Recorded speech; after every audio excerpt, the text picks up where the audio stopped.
मी देशाचे पंतप्रधान श्री नरेंद्रजी मोदी, देशाचे गृहमंत्री अमित भाई शाह, जे.पी. नड्डा जे भाजपाचे राष्ट्रीय अध्यक्ष आहेत, राज्याचे उपमुख्यमंत्री देवेंद्र फडणवीस जी आणि महाराष्ट्र भाजपाचे अध्यक्ष श्री बावनकुळे यांचे मनपूर्वक आभार मानतो की माझ्यासारख्या नवख्या म्हणणाऱ्या म्हणजे त्या पक्षामध्ये गेल्यानंतर ताबडतोब ही जबाबदारी माझ्यावर त्यांनी सोपवली. हा माझ्यावर टाकलेला फार मोठा विश्वास आहे असं माझं व्यक्तिगत मत आहे आणि त्या विश्वासाला मी सार्थक ठरेन.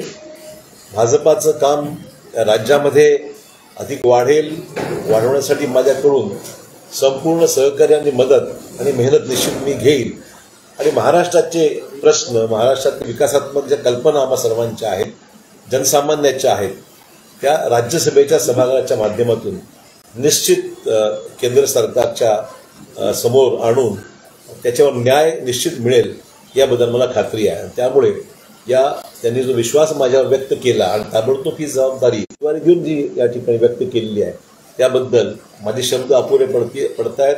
मी त्यांना मनापासून धन्यवाद व्यक्त करतो.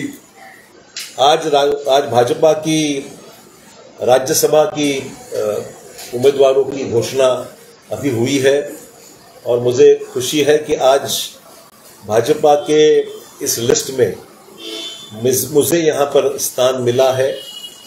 उम्मीदवारी देकर इस चुनाव में मुझे उतारा गया है.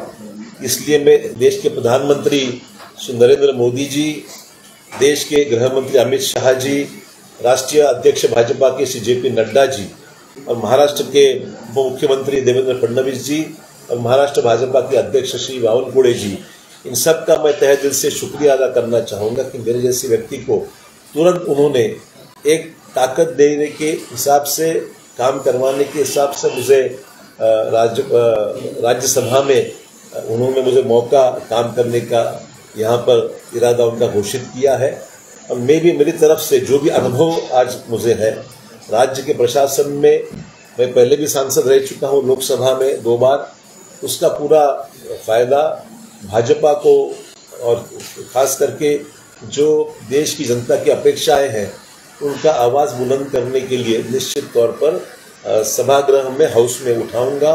और मुझे पूरी उम्मीद है कि सरकार भाजपा की आज है, कल भी रहेगी और उस सरकार के द्वारा लोगों के जो अपेक्षाएं हैं उनको पूरा करने में मुझे कामयाबी मिलेगी, ऐसे मैं अपेक्षा करता हूँ. इसलिए मैं सभी श्रेष्ठी जो भाजपा की उनका आभार व्यक्त करता हूँ.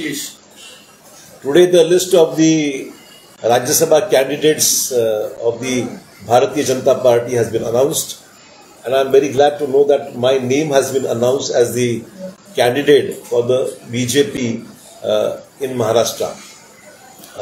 I thank the country's the Prime Minister of India, Shri Narendra Ji Modi, Shri Amit Bhai Shah, the Home Minister of India, at the same time the National President of the BJP, Mr. J.P. Nadda, Deputy CM of Maharashtra, Devendra Fadnavis Ji, and Maharashtra Bhajapa President, Shri Bawankuळे Ji, who have been instrumental and getting my name approved for the important assignment. I feel this is the faith they have put on me, the opportunity they have given me, and a newcomer for me as a person like me joining just recently the BJP. I think it's more of a faith, more of a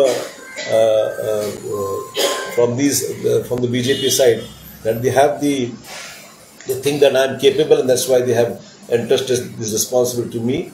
And I am sure that with this sort of faith they have reposed in me, I'll be able to effectively function as a member of the Rajya Sabha at the center, raise the issues of the common man in the center, and with today's BJP government in Maharashtra and definitely and in country, and definitely in the coming times we will see that we have the BJP government again in the center. We'll be able to implement the issues raised and the problems of the common man of the country be resolved. So I'm grateful to the leadership for giving me this opportunity. Ashok ji, Marathwada region के लिए 2 इस बार राज्यसभा की उम्मीदवारी घोषित हुई है. किस तरीके से देखते हैं और खास करके आपके आने के बाद जो मराठवाड़ा रीजन है वो कितना स्ट्रांग समझते हैं? देखिए, मैं समझता हूँ सिर्फ मराठवाड़ा ही नहीं, नांदेड़ की भी जो बैकलॉग समझूंगा, पॉलिटिकल बैकलॉग बीजेपी का, वो आज इस फैसले से निश्चित तौर पर एक बोनस के रूप में मिला है। नांदेड़ से 2 सांसदों को यहाँ पर अपॉर्चुनिटी मिली है राज्यसभा में। एक हमारे साथी हैं मिस्टर गोपछेड़े, जो भी नांदेड़ से बिलोंग करते हैं और भाजपा के डॉक्टर सेल के वो प्रमुख है, महाराष्ट्र के, तो उनको भी घोषित किया गया है। वो भी नांदेड़ से बिलोंग करते हैं।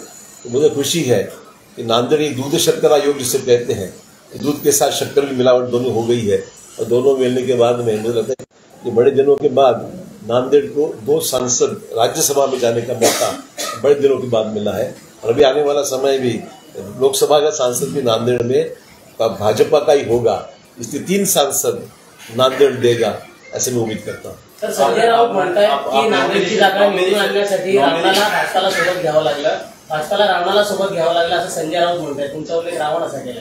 ठीक आहे, तर काही दिवस रावण म्हणतील, काही दिवसांनी राम म्हणतील, काय म्हणायचं ते म्हणू द्या। मला त्यांच्या या वक्तव्यावर काहीच या ठिकाणी व्यक्त करायचं नाहीये। शेवटी निवडणुका आहेत, लोकशाही आहे, मतदानाच्या माध्यमातून लोकांच्या मतातूनच आपल्याला निवडून यायचं आहे।